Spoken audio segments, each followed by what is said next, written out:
Okay. Nora? Yes, thank you. Welcome, comadres and friends. I'm Dr. Nora Comstock, national and international founder of Las Comadres para las Americas. The leadership team and I are pleased to have you join us for tonight's teleconference as we are celebrating our sweet 16th. It has been our privilege to support Latino authors throughout these many years, 16, and we look forward to many more years to come. We'd like to extend a warm welcome to readers following us on our live Twitter chat at Read Latino Lit. Tonight, please help us welcome authors Armando Lucas Correa and Kim Garza. The interviews will begin shortly. But before we get started, just a few housekeeping notes. Keep yourselves on mute. You can keep your videos on, but remember, don't move around a lot because it's distracting. So if you're going to keep your video on, be kind of still. We suggest you put yourself on speaker mode so that the speaker is large, but gallery works as well. If you have any questions or comments, feel free to put them in the chat and we'll try to get to them. So first, let's start with our book club's history. Comadre Maria.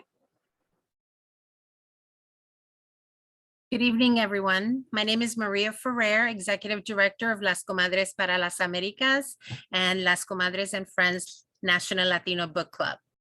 Our first book club meeting was in July 2004 in New York. After a hiatus, Nora Comstock revisioned and relaunched the book club nationwide to promote the work of Latino authors to every book lover, to bring our community to bookstores and to support our writers. We started these teleconferences in October of 2006. We are in our 16th year of sharing works by Latino authors with all of you. We created the teleconferences and book club to entice everyone to read more Latino authors, to learn about Latino roots and the different perspectives on Latino culture and heritage. Our book club and teleconferences are open to all, not just Latinos. We are creating a space for everyone to explore the Latino writer's mind and soul as portrayed through the written word. We encourage you to join our local book club in your city or time zone. We have book clubs in 12 cities. There is sure to be one that fits your schedule. If your city doesn't have one, why not help us start one? For more information about the book club, please visit our website, www.latinolit.com. So please invite others to join us. Comadre Karen. Oh, welcome, comadres and friends, to our July 2023 Zoom teleconference. I'm Karen Gonzalez, Assistant Coordinator for the Las Comadres and Friends Book Club, Denver Comadres Book Club Facilitator and co-founder of the Colorado Alliance of Latino Mentors and Authors. Thank you for joining us tonight. Tonight we begin with author Kim Garza, a native Texan born in Galveston, raised in Uvalde. She earned a PhD in creative writing and Chicanx literature from the University of North Texas and is a tenured track assistant professor of creative writing and literature at the University of Texas at San Antonio. Half Mexican American, half Filipino American, Kimberly has had work published in Tri-Quarterly, Creative Nonfiction, Bennington Review, and others, and has been the recipient of scholarships from Red Loaf and the Nicanor Center for Writers. The Last Karankawas is her first book. Interviewing Jennifer is interviewing Kim is Comadre Rachel Barrera. Dr. Rachel Barrera, who was born and raised in the Rio Grande Valley. She's a recent Comadre member, a collector of anything Jaguar, and an avid reader since the 5th grade when she participated in the Pizza Hut Book It reading program that gave you free pizza for reading books. Take it away, Comadre Rachel. Hi, everyone. Bienvenidos todos y todos. Kimberly, welcome to the book club. Thank you for having me. Thank you. Yes, unfortunately I don't have any pizza with me right now, but I actually still eat it. From the Book It program, I was in the Book It generation too, and I probably ate my more personal pizzas than I should have for like 5 summers in a row. So I probably shouldn't eat pizza for the rest of my life, honestly. But Yeah, and they still have them. yeah, see, we need it for adults. I mean, I'd be so motivated every summer to read more than I do right now if I could just get a free pizza out of it. So There you go. So we will work that out. Here we Yes, go. you should. Yeah, Free pizza. it's our mission now. So welcome for tonight, and I'm really excited to have you because I have the book, and actually this is my second copy. But one of the first things I want to talk about and ask you is if you could tell us a little bit about yourself and how this book came to be. Yeah, thank you. It's good to see you again, Rachel. Thank you all for being here and for listening. So the book, the book really sort of derives a lot of its heart and its themes, if you want to use a lofty term like themes, from things that are very special and personal to me. And I think that's partly why it's so special to me that it's a book and that people are reading it, is because it feels very intimately linked to my own background. As Karen said in my bio, I was born in Galveston. I was raised in Uvalde, so both of those places feel like home. But my parents have a really interesting connection with place and being from a place. So my father is Mexican American. He's from the Rio Grande Valley, and his great grandparents were from Mexico, or they were from Texas when it used to be Mexico, right? So when the border crossed them, of course. And my mother was an immigrant from the Philippines. So she moved to the States when she was in her 20s, and my sister and I were born in Texas. So, place and space, as much as I love my home state and the towns and the cities that I consider home, it's really complicated to root your identity in a place. And I've watched my parents kind of grapple with that. I watched my mother especially have to kind of think about where I'm from and how you answer that question, and what makes someone an American or a Texan, and what makes them a Filipina and or a Mexican American, and so forth. So the book really kind of always circled back, even when I was writing characters who are very different from me, it always circled back to some of these questions and the many ways that different people from various backgrounds can all kind of grapple with and question and wonder about these ideas of who we are, right? And how that's rooted to where we're from. So the book itself is the LAST KARANKAWAS, and it's really set in Galveston. There were a few places where you could kind of tell that I was a little bored of Galveston, and I had to escape as a writer. And so I did write Uvalde.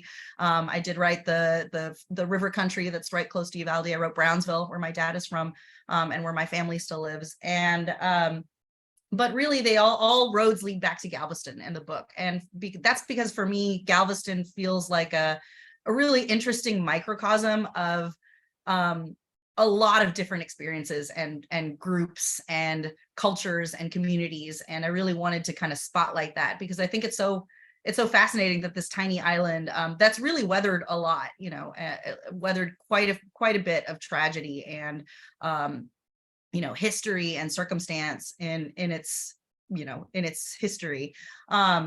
And it was really interesting to me to see all of these people kind of compressed on this island, and how they got there, and how long they've been there, and when they're going to leave, and when they're going to stay, and how all of that gets pressured by natural disasters like Hurricane Ike, which was very real. So all roads lead back to identity questions, I think, in my work, and that's probably not going to stop based on the writing that I'm doing right now. It's just going to continue. Yeah, of course not. I mean, it's a part of you. You're going to write, what you know. Yeah. Right. Inspired by what you know. So one of the things that really stuck out to me is that you created a little, a list of the community in there. And part of the structure of the story, let me know if I'm getting this right, it's a novel in story. And so you have different chapters be different characters to move the story along.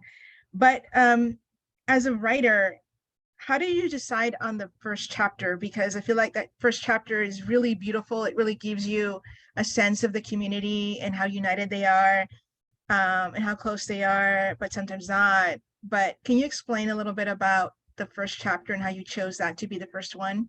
Sure. And thank you. I can't take credit for the graphic. Like that was something that the publisher added in, which I thought was a brilliant idea. Like after they added it in, I thought, why didn't I think of that?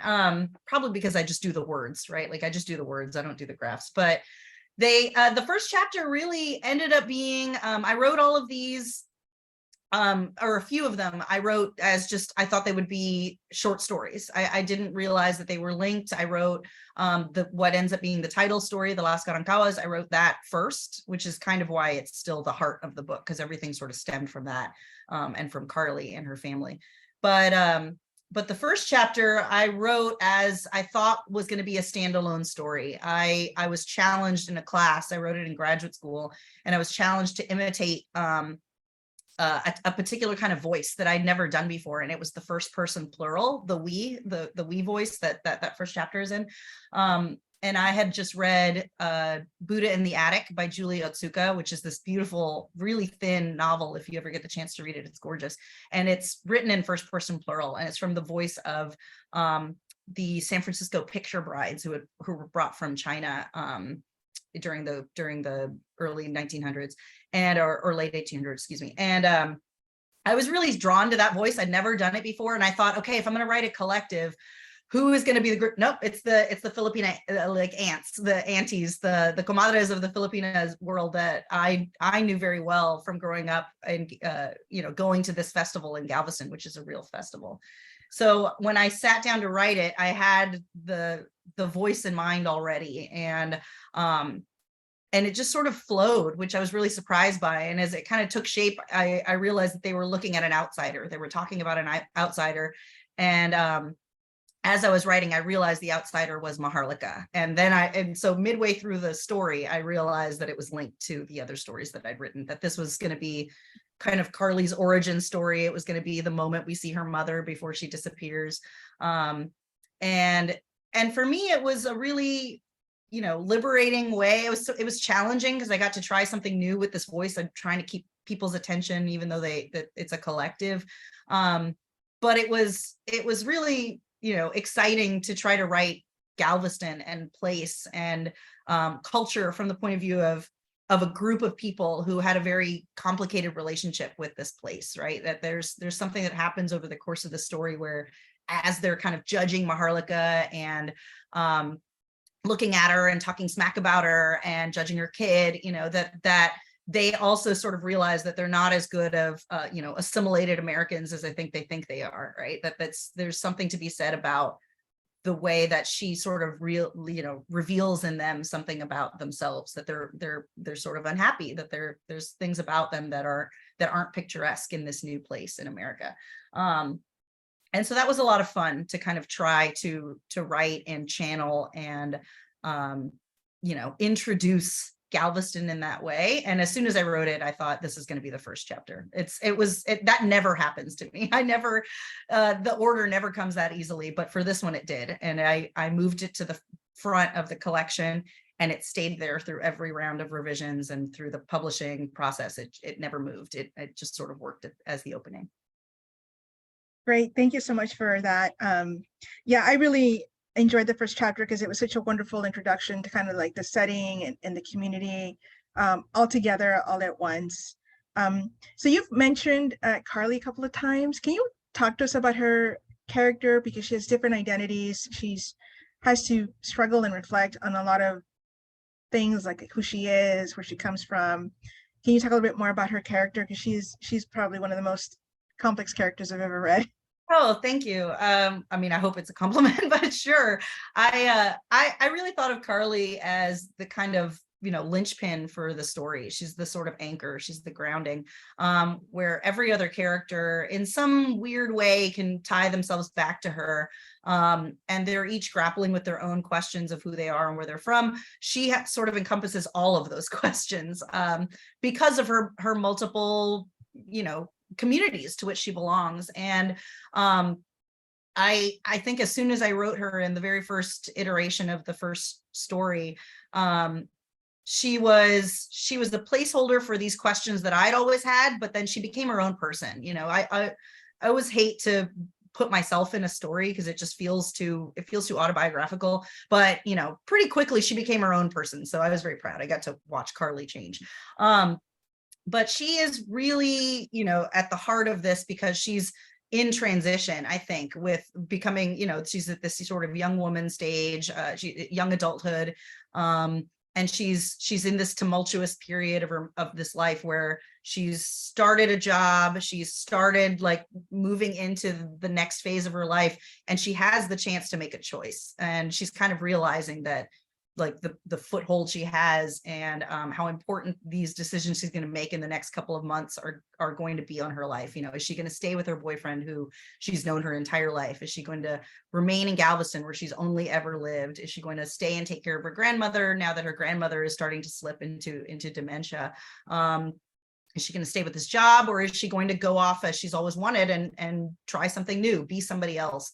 And I liked complicating her a bit more just with all of the push and pull of both, you know, that there's something really attractive about leaving, but there's something also very attractive about staying and in a place where you belong. And I think that a lot of the characters around her in the book are searching for places to belong, and she's got it, and she's sort of wondering if she wants it. So I liked juxtaposing her with a lot of the mentalities that the other characters had, that, you know, like I had a friend who read this book and was telling me that she would just get really frustrated at Carly. And I said, good, I got frustrated at Carly a lot. Like, so I think we're supposed to. I think that watching her kind of willingly want to give up some of these beautiful things she has in her life in favor of the unknown is really universal, but also is can be frustrating for people. So I just kept trying to push Carly to be the anchor for some of these other characters' questions that she's going to reflect them to. But ultimately the book will like hinge on what choices she makes and her path through the hurricane and through her life. And I can't ask about Carly without asking about her mother. So can you talk a little bit about her as well? Because she's in the beginning and in the end. And I don't want to give away too much, but can you talk about? Yeah, I'll try not to spoil either. So yes, her mother is a Filipina immigrant, and as you find out in the beginning of the book, she's immigrated recently to the U.S.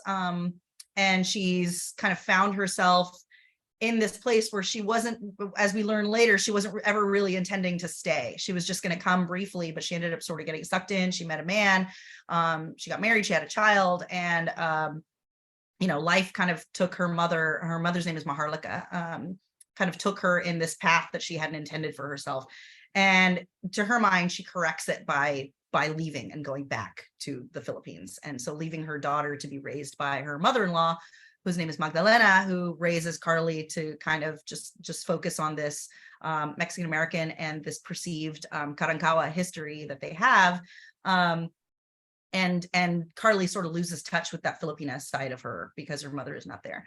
And so like Maharlika for most of the book, as I was writing it too, was this kind of shadowy figure. And when it came time to write her chapter, she does get a chapter in the book that's from her point of view towards the end.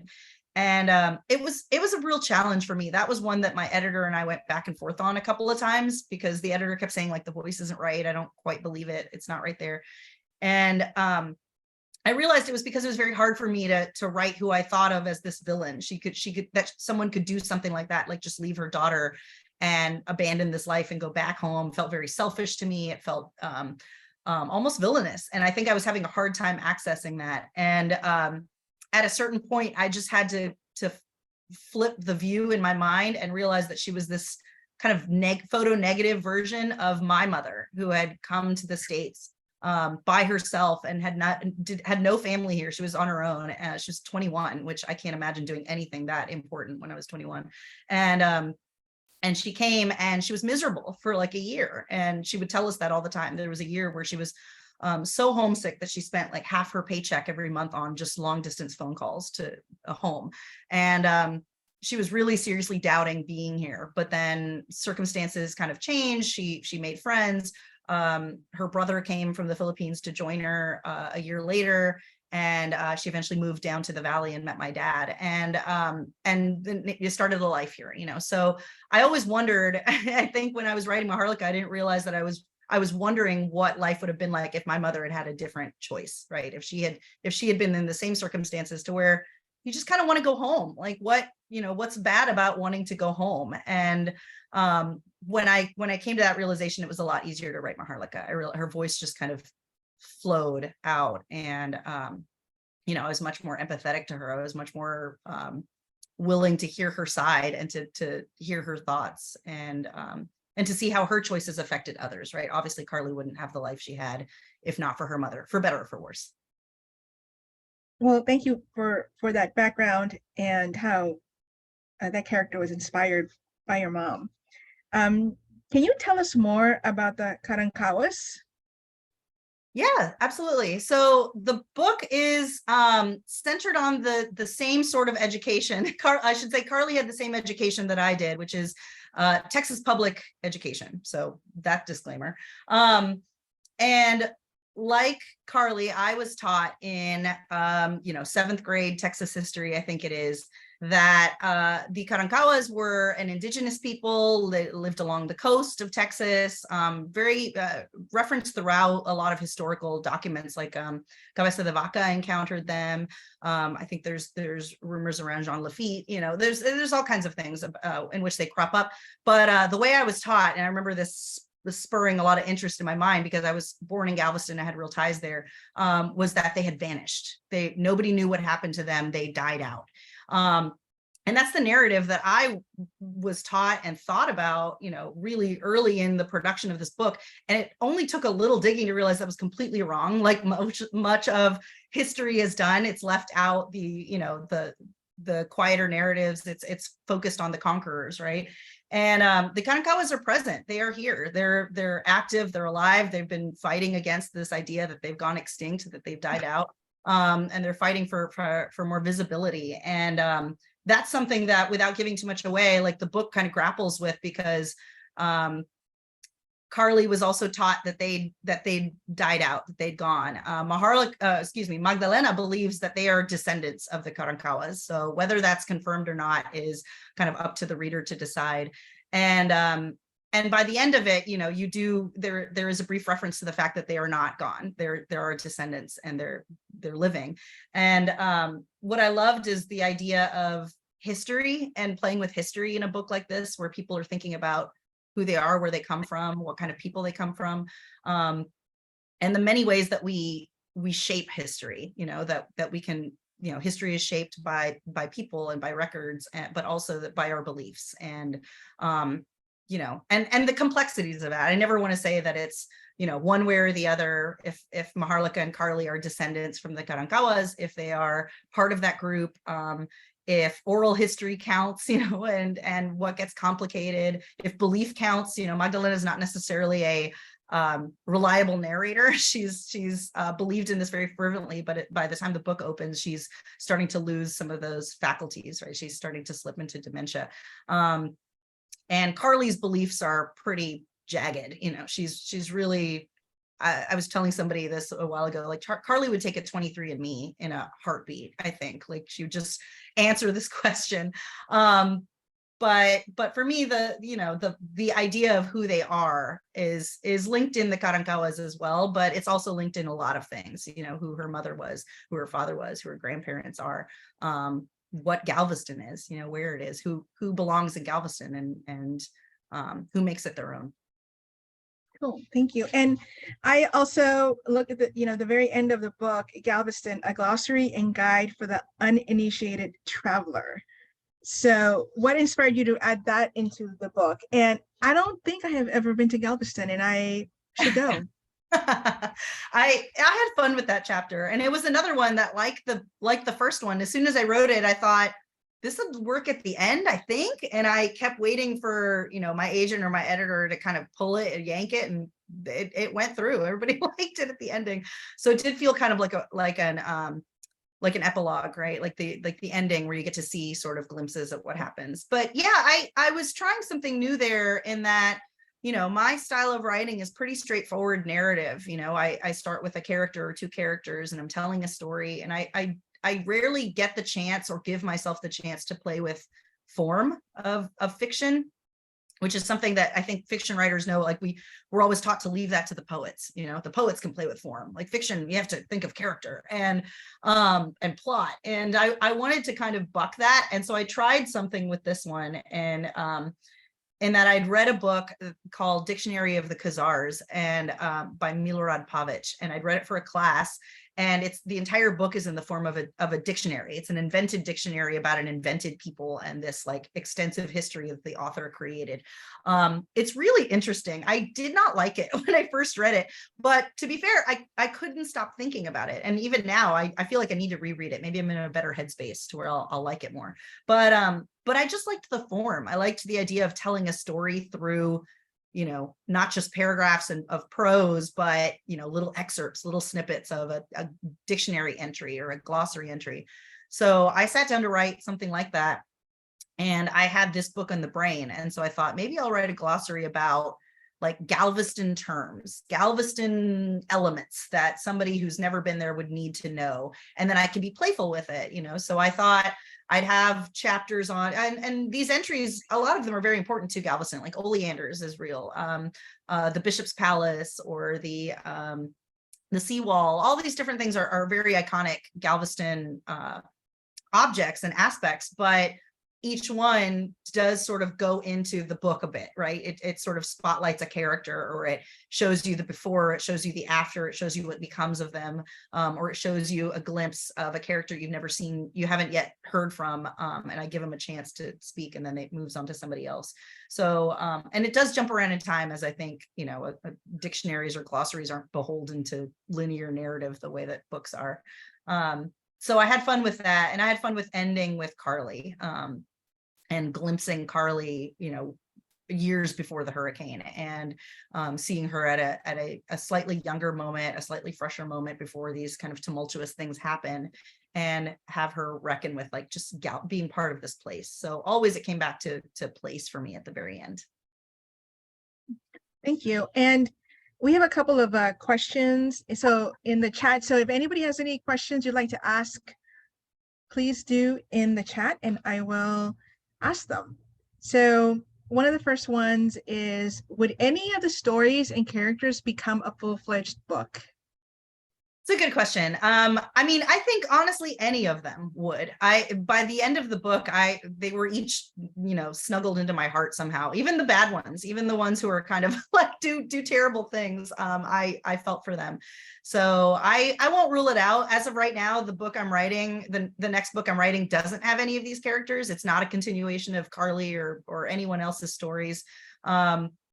But I won't rule it out. These, when I come back, when I think of Galveston, when I think of writing Galveston, it'll be hard to ignore the idea of like a linked universe. It's the author Jesmyn Ward does something like that, which I've seen very subtly in her fiction novels that are all set in the same town that she creates in southern Mississippi, and you'll see one quick line referencing like a character from one book, and you realize that they're all sort of set in the same universe. So I like that idea of continuance, but I haven't picked any of them yet. None of them have screamed out at me that they need their own book yet, but we'll see. Yeah, I was going to ask you, is there any single one that you might turn into a book? Like honestly, as far as characters who I don't think had their say or had their time, probably the closest would be Mercedes, who's in the book. She's an undocumented immigrant from Mexico, and she's the cousin of Jess, who is Carly's boyfriend, Carly's best friend, and she was a character who really, like, as soon as she appeared on my page and I kind of started writing her, I wanted to hear her talk for hours. Like, I wanted to write her and channel her voice forever. I was so interested in everything she had to say. And so I feel like she would be the one that I would think about, yeah, in future books for sure.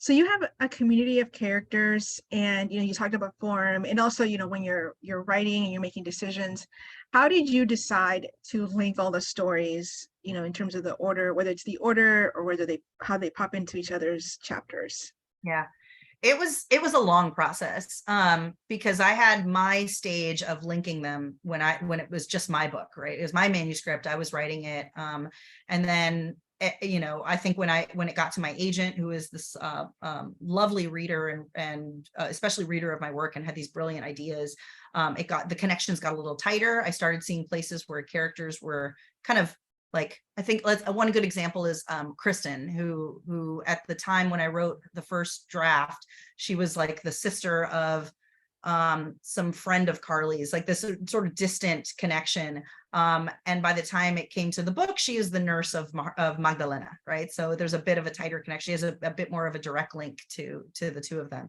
And my agent and then my editor helped me kind of see those threads and see the ways that characters can be a bit more centered in each other's orbit.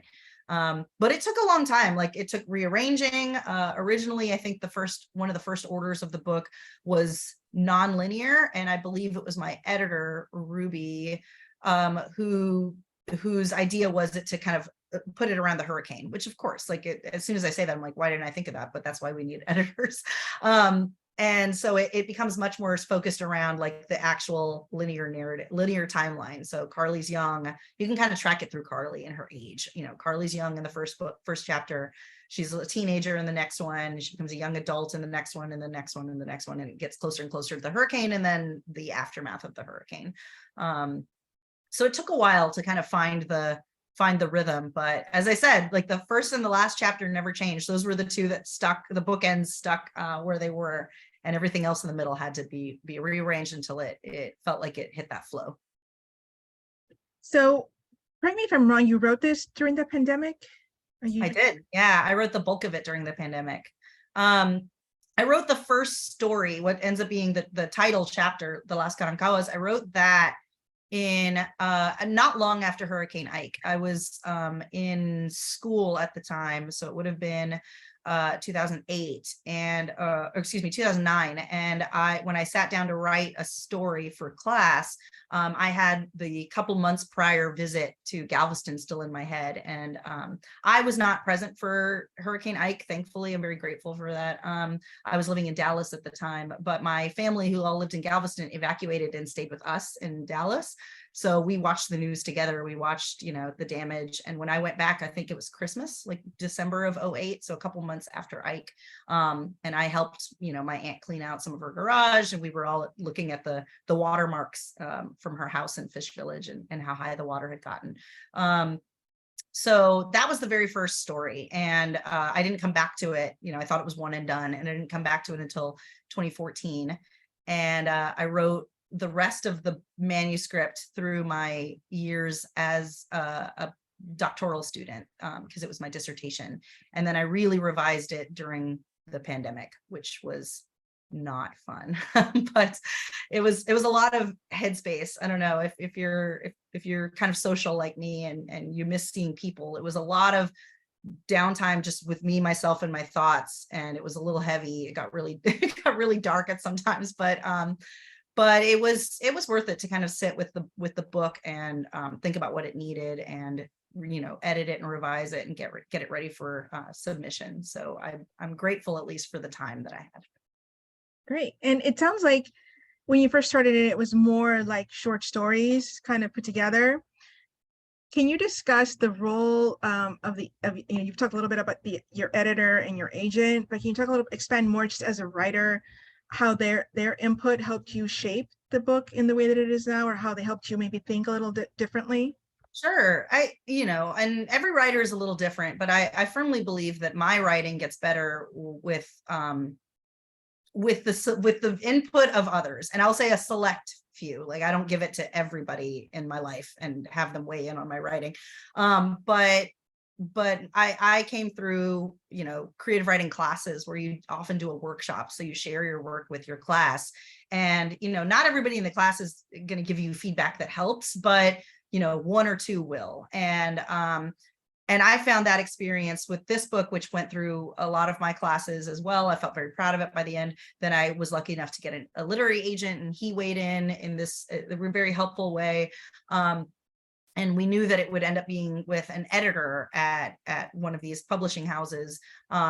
I was just praying, you know, like lighting my candles that it would be an editor who really had a good vision for the book and loved it the way I did and wanted it to be better the way I did. And I was very fortunate to land with one who did. So Ruby Lee was fabulous, and in just her kind of clear-eyed sight. I think many of us writers or maybe artists really maybe lose the forest for the trees. Well, I would sit and focus on, you know, the language in one line or one character's point of view, and Ruby would be like, yeah, that's great, but also like how these connect is weird, you know. So it was really very, very helpful. And I think the best situations, you know, the ideal situation is that every writer's book gets better with a great editor, but I know that's not always the case. So mine, yes, to answer the question in the chat, she had a lot of feedback. We did 2 rounds of actual revision on the book before we got to like copy editing, and that took a couple of months, like you know, almost the better part of a year, I'd say, because I was I'm a teacher, so I was teaching in between. Yeah, her feedback was invaluable throughout, so I'm very proud of the version that we were able to create together. And as a writer, how do you decide what feedback to keep and kind of like what feedback to take?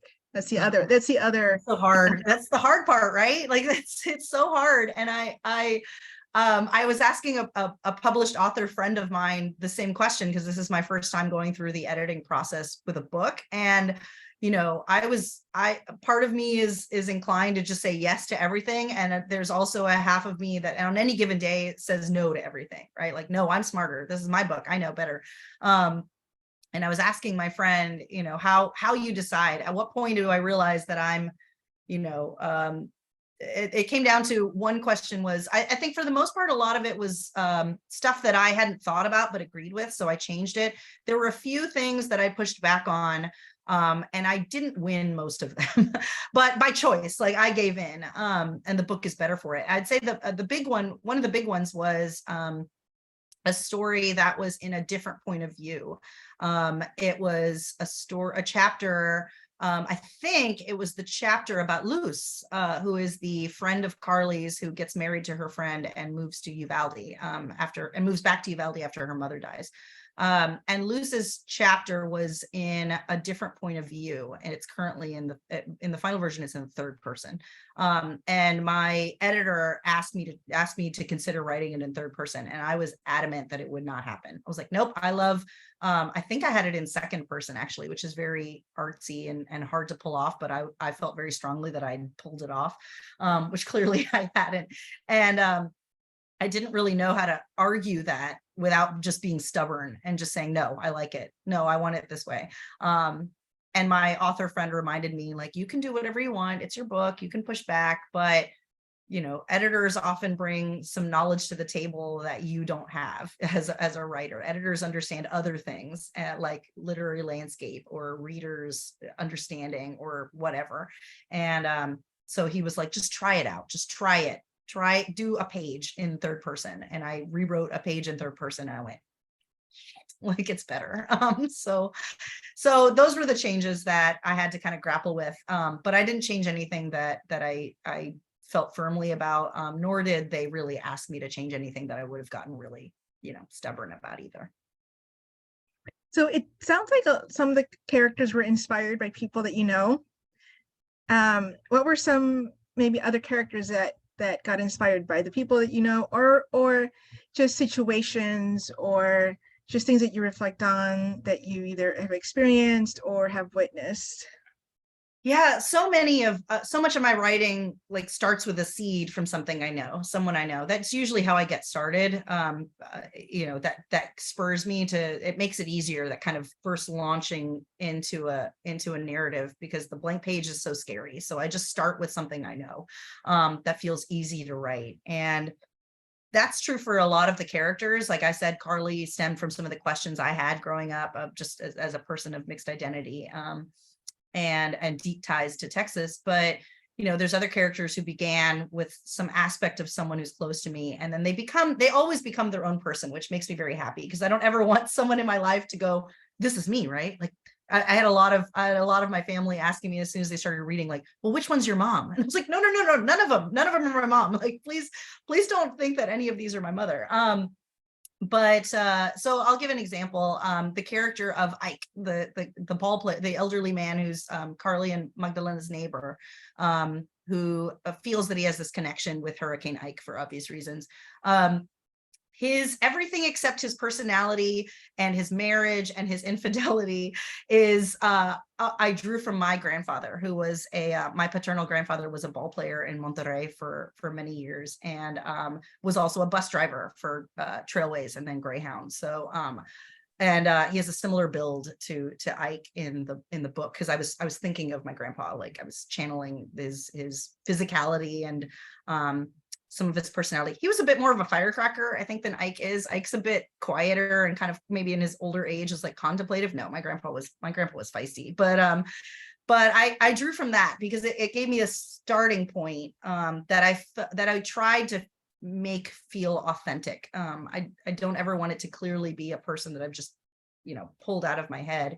But they end up moving that way anyway, right? Like Ike's whole mentality about his connection to the hurricane and his superstitions, like all of the things that are tied to his marriage and to his many indiscretions. All of that just happened as I was writing this guy who happened to look like my grandpa and had a similar background, so they become their own people. So I'm always very proud to see that happen. It's kind of addictive, like you feel a little bit like Dr. Frankenstein. They just sort of emerge and become people. But pretty much everyone in some way, shape, or form starts with some aspect. Like for someone like Mercedes, it's not necessarily her background or her identity as an immigrant or an undocumented immigrant, but it's more her persona, the way that she speaks, the way she handles herself at a ball game, like that was channeling somebody I know. And the Jess, the character of Carly's boyfriend, I was channeling people that I know as well. So they always start off with some kernel of truth and then they move into fiction. Great, thank you for describing all of those characters and their inspired origins. And we have like 10 more minutes left. So if anybody has any other questions, please pop them in the chat. I wanted to ask you what writers have influenced you. Oh man, so many. I really, it sounds like a cop-out, but I genuinely think every book I read, it ends up influencing me, especially now. I as a kid, I was ravenous as a reader, and I've slowed down as an adult, which I'm really sort of embarrassed about. But it's, I think I'm just getting pickier maybe with what I read, or maybe I just have less time. So I have to devote myself to something. So I would say like the origins of who I read as a kid, who really inspired me. Sandra Cisneros is probably key for me. I did not read Latina writers until I was in 9th grade. I didn't even know that there were Latina writers until I was in 9th grade. And so as much as I snark on Texas public education, I had a public school high school teacher who assigned me Sandra Cisneros in freshman English. And I read stories from the House of Mango on Mango Street that were about people who looked like me, right? And rolled their R's and talked like us, mixed both languages the way that my parents did. And I would say in more recent years, I mean, there's a lot of, I try to focus on contemporary lit just because I'm trying to keep up with what's coming out as a writer who's publishing right now. I try to encourage my students to do that as well. But there's so many amazing writers who are out right now. It's hard to list. One who really struck me not long ago was Tommy Orange, who's going to have a novel coming out very soon, which is exciting. He's an indigenous writer, and he wrote There, which was one of the really like cooler examples of the linked story collection, the novel and stories that I've seen in recent years. So it was really exciting to read that as I was writing this book. And the way he writes, like, indigenous people in modern day Oakland, California is where his book is set. And I would say another one, probably more recently as well, would be, oh gosh, I read so many. There's so many good ones out in the world. Angie Cruz was when she wrote the book I've read many times and have taught a couple of times is Dominicana. you know, just having that like narrative and slice of life and the way that she portrays both the Dominican Republic and also New York in the time period that she's writing that story was really fabulous. So there's tons of writers out there. I'm glossing over so many, and as soon as we get off this call, I'm gonna think of like 10 more that I should have said and given a shout out to. But yeah, that's usually how it happens. yeah, So, it is. yeah. So we had a request in the chat if it's possible for you to perhaps read an excerpt from the book. Sure. Yeah, I'm happy to. Do anything in particular, or should I just read from the beginning? So Rachel, let's do you see. have a request? Do you think I should just read from the beginning first? I think you should read from the beginning. I feel like it's a really beautiful chapter, honestly. Thank you. Yeah. Okay. I'll read if you've got your book, I'll read that first section before the section breaks. So it's like a page and like almost like half a page and then half of the other page. Okay, I'll read this one, and forgive me if I have to swallow a bit. Like the allergies that I've been dealing with here in San Antonio are terrible, and my throat gets really dry, but I'll do my best. The Queens of Santo Niño. In the parking lot of Sacred Heart Catholic Church in the cool dusk, which is a lie already because it is never really cool, not even on this January evening, since this is Texas, and more specifically, this is Galveston, we wait. We stand on the concrete, ducking into windows of one another's parked cars to chat, or we sit inside with the AC blasting, or we lean against the walls and watch twilight draw shadows like a dark veil around the church. We are there before even the priest arrives to unlock the doors, or the volunteer choir sets up their amps and microphone stands. We prowl for things to do, tasks to help with. Some of us, like Yoli Sandoval and Tagay Macasantos, cart in vases of flowers from our new Buicks. Some of us, like Gloria Rivera or Marlo Sawayan, arrive in hand-me-down Hondas with roses clipped from our backyard bushes. Red, always red for the holy day. We arrange flowers on the altar or at the feet of the Blessed Mother's statue or beside the portrait of the Sacred Heart of Jesus for whom this church is named. When we think about that, we place more flowers by the portrait. Some of us, humming with the energy of Santo Niño Fiste, buzz about distributing paper programs, the programs we have used since we started this event many years ago. The pamphlets are battered, creased from our hands, hawked by ink blots and typos where we list the schedule of the Mass, the Tagalog prayers we will say together, the Tagalog songs we will sing. We place copies in each pew. We sit or kneel on the cushions, our fingers pressed to rosary beads. We tune our guitars and warble a few chords of the opening song. O Santo Niñong Marikit, Sanggol na handog ng langit. Our voices in song or in gossip echo in every corner of the Catholic Church on Broadway and 13th, which had been quiet before we arrived. We do very little quietly, and yet we quiet when Maharlika Castillo walks in. We turn to watch. She has that effect. She strides into Sacred Heart purposefully with her daughter, Carly, is that her name? Yes, by the hand. Hello, we call out to them and ask Maharlika, "Kumusta ka na?" I'm fine, she replies in pointed English. We flinch. We can't help it. Her English is sharp, intentional, a knife aimed at us. From her new crooked smile that shows teeth to this language she chooses in place of ours, she has built an arsenal. She wages war against us and the world. So I'll stop there. Yeah. Cool. Thank you so much for that Sure, reading. thank you. Thanks for letting me read. No, thank you for listening, y'all. So we have 5 minutes. So if there's any final questions that you would like to ask, please add it in the chat.